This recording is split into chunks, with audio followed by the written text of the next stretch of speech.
4 સ્થાન પેલા કળિયુગને રહેવાના આપ્યા.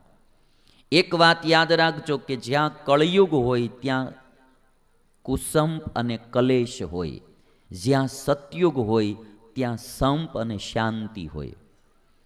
સતયુગમાં સંપ અને શાંતિ હોય, કળિયુગમાં કુસંપ અને કલેશ હોય. પછી તમે આમ જોશો કે મારા હૃદયમાં જો સતયુગ વર્તતો હોય તો અંતરમાં મને સંપ અને શાંતિ હોય. મારા હૃદયમાં જો કળિયુગ વર્તતો હોય તો અંતરમાં મને કુસંપ અને કલેશ હોય. એવી રીતે પરિવારમાં જો સતયુગ વર્તતો હોય તો બધાને સંપ અને શાંતિ હોય. કળિયુગ જેટલો આવે એટલો કુસંપ અને કલેશ થાય. 4 સ્થાન રહેવાના આપ્યા. એમાં પહેલું સ્થાન આપ્યું છે કળિયુગને રહેવાનું દ્યુત, જુગાર. જ્યાં ક્યાંય જુગાર રમાતો હોય ત્યાં કળિયુગનો નિવાસ છે. એટલે જરા તરા પણ ક્યારેય થોડું ઘણું રમવાની ટેવ હોય તો આ કથા સાંભળીને છોડી દેવી. જુગાર નો રમવો ક્યારેય. પહેલું સ્થાન આ ભાગવત બોલે, કળિયુગને રહેવાનું પહેલું સ્થાન જુગાર. હજી સુધીમાં મેં તો એવું ક્યાંય નહીં સાંભળ્યું કે કોઈ માણસ જુગાર રમી રમીને કરોડોપતિ થયો હોય. ભૂખ ભેગા થયેલા ઘણાય જોયા. આ જુગાર રમતા ભૂખ ભેગા થયેલા ઘણા જોયા, પણ કોઈ કરોડપતિ થયો એવું ઘડીક લાગે આવ્યા એમ, પણ પછી ગયા વિના રહે જ નહીં. એટલે જુગાર રમવાની ટેવ સારી નથી. જોકે તમારે કોઈને તો ના હોય, પણ થોડું થોડું લોકો ક્યારેક ક્યારેક જન્માષ્ટમીએ રમતા હોય છે, કોઈક ભીમ એકાદશીએ રમતા હોય. ક્યારેય જુગાર ન રમવો, કોઈ દિવસ નહીં, એમાં મજા નથી. અમુક સૌરાષ્ટ્રના ગામડાઓમાં બાયું હોતે ને રમે જુગાર. હું ભાઈઓને એક દી કહેતો હતો ને, મેં કીધું જુગાર તમારે ન રમવો. એક ભાઈ કે નકરું અમને જ હું કયો છો? તો મેં કીધું તું કોને કહ્યું? મને કે આ બહેનો નહીં કયો. મેં કીધું એ થોડા રમતા, એ કે આઠમ ઉપર એટલો રમે, પછી નોમ દશમમાં લીલા શાકભાજી જ નથી થતા, કઠોળ જ ખાવું પડે. એ કે હારી ગયું હોય, કે પૈસા દઈ શાકભાજી ના તે કે ચૂકવણું કરતી હોય. કે એટલે આ ટેવ હારી નથી. પહેલો કળિયુગનો નિવાસ એ દ્યુતમાં છે, જુગારમાં છે. પછી બીજું સ્થાન આપ્યું કળિયુગને રહેવાનું સુરાપાન. જ્યાં દારૂ પીવાતો હોય એમાં કળિયુગનો નિવાસ છે. એટલે આજે મારે કહેવાનું કે આપણામાં કંઈ પણ આવી બેડ હેબિટ હોય તો એ છોડી દેવી.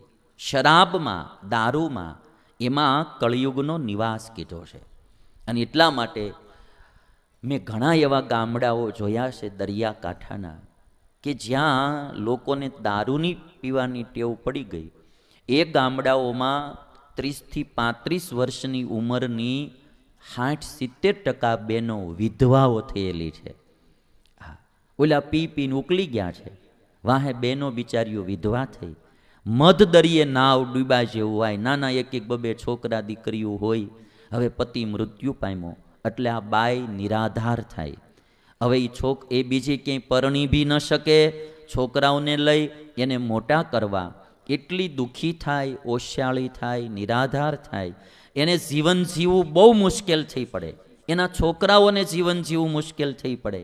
એટલા માટે મારી વિનંતી છે બધાને કે આપણામાં દારૂ, પછી માવા, તમાકુ, બીડી, ડ્રિંકિંગ, સ્મોકિંગ, આ જે કંઈ ટેવ હોય તો એ ધીરે ધીરે છોડી દેવી. આજ કેન્સરના કેટલા કેસ વધતા જાય છે સ્મોકિંગને કારણે, ટોબેકોને કારણે અને આ ડ્રિંકિંગને કારણે. એટલે આપણે બધામાં કંઈ પણ આવી કુટેવ હોય વ્યસનની તો એને છોડવાનો પ્રયત્ન કરવો. એટલે શરાબ જે છે એમાં કોઈ દિવસ ક્યારેય પડવું નહીં. દારૂ એ માણસને ખતરનાક રીતે હેરાન કરનારો છે, દુઃખી કરનારો છે. એક તમને વાત કરું કે સોક્રેટિસને એના મિત્રએ એક દારૂની બોટલ હાથમાં દીધી. એટલે સોક્રેટિસે તરત એ જે બોટલ હતી ને એનું ઢાંકણું ખોલી અને એણે ધૂળમાં દારૂ ઢોળી નાખ્યો, શરાબ ઢોળી નાખી. બહુ ઊંચા માયલી શરાબ હતી એટલે ધૂળમાં ઢોળી નાખી. એના મિત્રે એટલું કીધું કે તે આ શું કર્યું? સોક્રેટિસ કહે છે કે આ શરાબ મને ધૂળમાં મેળવી દે એ પેલા મેં એને ધૂળમાં મેળવી દીધી. કે આ દારૂ મને ધૂળમાં મેળવી દે, મારી નાખે, એના પેલા મેં એને ધૂળમાં મેળવી દીધી. એક જણો આમ બિસ્ટોલ પીતો હતો ને પછી આમ ચપટી વગાડીને ગલ ખેરે નીચે નાખે, પછી બિસ્ટોલ હેઠી નાખી અને આમ પગે કરીને કચરી નાખી. ત્યારે બીડી એટલું બિસ્ટોલ એટલું બોલી હતી કે આજ તારે લઈને મારી આ દશા થઈ ધૂળમાં મળી જવાની, કાલ મારે કારણે તારી પણ આ જ દશા થાય. કે મારે કારણે તારી પણ આ જ દશા થશે. અને એટલા માટે મારે કહેવું છે કે જો કંઈ આપણામાં આવી થોડી ઘણી બેડ હેબિટ હોય ડ્રિંકિંગની, તો એ છોડી દેવી. પછી જીવનમાં પાછી પડે, ધંધામાં પાછી પડે, ક્યાં ક્યાં ગાડી પાછી પડે ને કંઈ નક્કી નહીં. અને આમાં શું છે કે વિદેશોવાળા લિમિટમાં પીવે ને ભારતવાળા લિમિટ સાંડી જાય છે પાછી. આ નક્કી નથી રહેતું કેટલો પીવાઈ જાય. હા, એક બાપ દીકરો બે જણા બારમાં પોગી ગયેલા ને બે જણાએ પીધો તો પછી બાપો એના છોકરાને કહેતો હતો કે બટા દારૂ પીવો તો લિમિટમાં પીવો હોય, કે લિમિટમાં પીવો હોય. એટલે હવે છોકરો કે પણ પપ્પા લિમિટની કેમ ખબર પડે? તો એ કે જો સામેના ટેબલ ઉપર બે જણા બેઠા છે ને એ 4 મળે દેખાવા, ડબલ મળે દેખાવા, તો સમજવાનું લિમિટ સાંડી ગયો. છોકરો કે બાપા એ ટેબલ ઉપર 2 નથી બેઠા, એક જ બેઠો છે ને તમને ડબલ મળ્યું જ દેખાવા, તમારે લિમિટ સાંડી ગઈ છે. એટલે આપણા વાળાનું પાછું આવું વધારે એમ, એટલે કંઈ નક્કી ન રહે. એટલે બને ત્યાં સુધી શરાબ પીવાની ટેવ એ સારી નહીં, એમાં કળયુગનો નિવાસ છે. અને ત્રીજું સ્થાન બતાવ્યું કળયુગને રહેવાનું સ્ત્રી સંગ. જ્યાં વ્યભિચાર થતો હશે ત્યાં કળયુગનો નિવાસ છે, અને ત્યાં કુસમ, કલેશ અને અશાંતિ થયા વિના રહેશે નહીં. આ ત્રીજું. શાસ્ત્રો બહુ સારી વાતો કરીને ગયેલા છે. આ ભાગવતનો પ્રથમ સ્કંદ પરીક્ષિત રાજાએ આ ત્રીજું સ્થાન આપ્યું, વ્યભિચાર. કોઈ પણ પર પુરુષ કે પર સ્ત્રીના સંગમાં જે પડશે એના ઘરમાં, એના જીવનમાં કુસમ, કલેશ અને અશાંતિ થયા વિના રહેશે. થોડાક દી સારું લાગશે, પણ પછી જ્યારે એના પરિણામો આવવા મળશે ને ત્યારે પછી માણસ બહુ દુઃખી થાય. અને તમે બધા સુગ્ન પુરુષો છો, આજ મીડિયાનો જમાનો છે, બધા જાણો કે આને કારણે કેટલા મોટા મોટાની આબરૂના કાકરા થયા છે. અમેરિકાના રાષ્ટ્રપતિ બિલ ક્લિન્ટન હતા, એ માણસની એની સેક્રેટરી સાથે સંબંધો બંધાણા, આખી દુનિયાના મીડિયા સામે અને રોવું પડ્યું છે. આબરૂના કાંકરા થયા છે. મોટા મોટા નેતાઓ, મોટા મોટા ધર્મગુરુઓની આબરૂના કાંકરા આ વ્યભિચારને લઈને થયા છે. એની કીર્તિ ને એની નામના ધૂળ ધાણી થયા છે. અને એટલા માટે સ્વામિનારાયણ ભગવાને તો 200 વર્ષ પહેલાં જે આ સ્ત્રી પુરુષોની મર્યાદાઓ રખાવીને એટલા માટે રખાવી કે આ સતયુગ નથી, આ કળયુગ છે. સતયુગમાં માણસના મન કંટ્રોલમાં હોય, કળયુગમાં પ્રસંગ વધારે પડે તો માણસનું મન કંટ્રોલમાં રહે નહીં. આ તમને માનો કે ડાયાબિટીસ હોય, લાડવા તમારે ખાવાના ન હોય, તમે ખેતરી ગયા હો તો તમને લાડવા ખાવાનું મન ન થાય, પણ જ્યાં લાડવા બનતા હોય ત્યાં જઈને ઊભા રહ્યો તો શું થાય ભાઈ? હા, તો એમ થાય કે લાવો એક ખાઈ લઈ. અને એમાં જમવા બેહો, પીરસતા પીરસતા લાડવા આવે તો તમને એમ થાય કે ભાઈ લાવો એક ખાઈ લઈ. કદાચ મન મક્કમ હોય ને તમને એમ થાય કે ડાયાબિટીસ નથી ખાવો, પણ કોક જરાક સામે હાલીને આગ્રહ કર, ના પણ એક લેવો પડશે. સારું લ્યો, હવે તમારું ક્યાં મારે ના પાડીને મોઢું તોડવું, એમ કરીને લે. સામેથી યોગ થાય એટલે માણા પડે, યોગ ન થાય તો માણા બચે. એટલે સ્વામિનારાયણ ભગવાને વર્ષો પહેલાં આ મર્યાદા સ્ત્રી પુરુષોની બાંધી કે એનાથી બધાએ અલગ રહેવું. અને આ 2-3 ચીજો મને આમ ગમે. એટલે એક તો જો ઇસ્લામ ધર્મમાં બહેનોની મર્યાદા બહુ સારી, એ પૂર્ણ પોશાક પહેરે મુસલમાનો બધા. બીજી મર્યાદા તમારા ક્ષત્રિય લોકોની મને ગમી. ક્ષત્રિયોમાં હજી આ બધી મર્યાદાઓ બહુ છે. બને ત્યાં સુધી બહેનો માથે ઓઢે, મર્યાદામાં રહે, પોશાક પૂર્ણ પહેરે. અહીંયા હું કાલે રસોડું જોવા ગયો તો પાણી પીવાની વ્યવસ્થા, જમવાની વ્યવસ્થામાંય તમે એક બાજુ પુરુષોની, એક બાજુ બહેનોની, બેયની વ્યવસ્થા અલગ અલગ. પીરસનારા બહેનો વિભાગમાં બહેનો, ભાઈઓ વિભાગમાં ભાઈઓ. અને જ્યાં પાણી પીવાનું હતું તો એક બાજુ બહેનો પાણી પીવે, એક બાજુ ભાઈઓ. એકાબીજાના મોઢા ન દેખાય એટલે વચ્ચે પડદો મારી દીધેલો. મેં કીધું અમારા સ્વામિનારાયણ સંપ્રદાયમાં મર્યાદા ન રાખીએ એટલી તમે આ મર્યાદાવાળું કામ ગોઠવ્યું છે. ઘણા બહુ ફોરવર્ડ લોકો બી હોય છે કે સભર ભર્યો બ્રહ્મ છે ને એમાં વળી હું નર ને નારી એક છે ને આમ છે, પણ એ સતયુગની વાતો છે બાપા, એ કળિયુગમાં ન થાય. ઘી અને અગ્નિ ભેગા થાય એટલે પીગળ્યા વિના રે નહીં, એ છેટા રે ત્યાં સુધી જ સારું. એટલે જેને આનાથી બચવું હોય એને આમાંથી બહુ છેટું રાખતા શીખવું.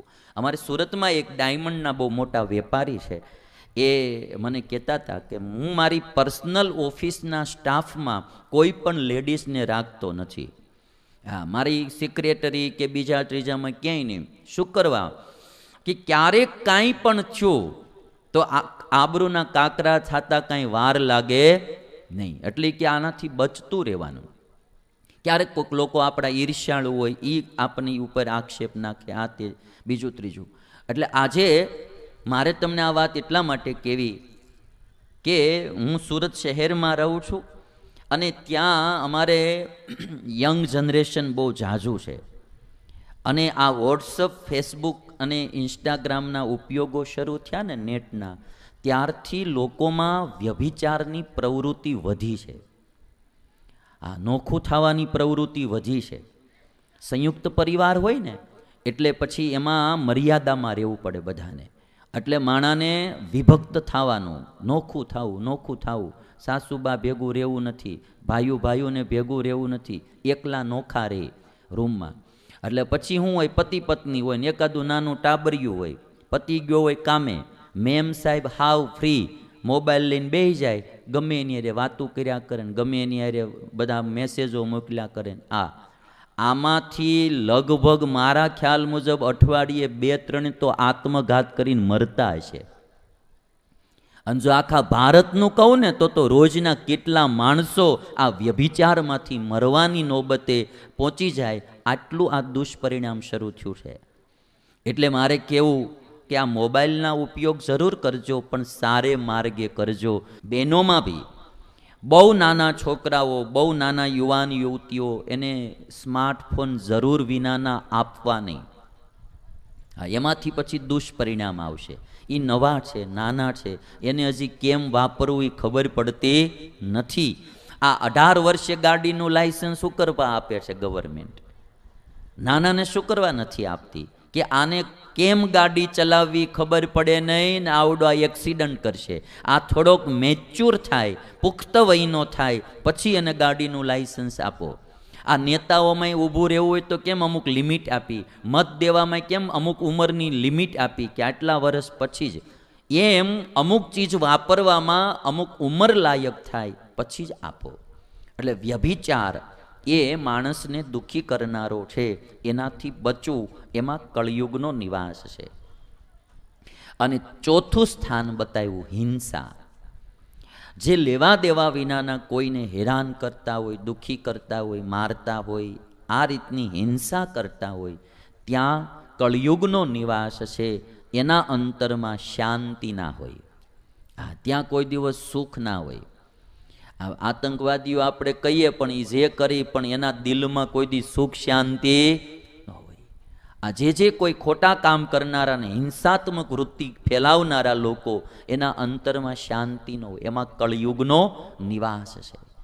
આ ચોથું સ્થાન. પરીક્ષિત કે જા તું આ 4 સ્થાન લઈને જા.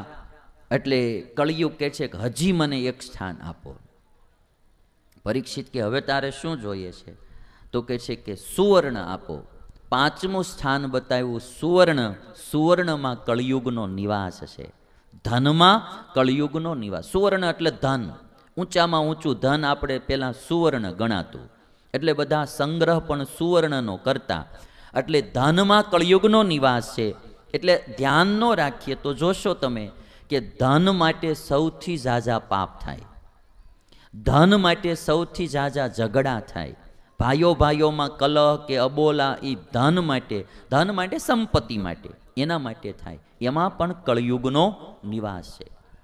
એટલે આ 5 સ્થાન બતાવી અને ભાગવતકાર કહે છે ખાસ કરીને આ 5થી બચતું રહેવું, જેને સુખી થવું એને.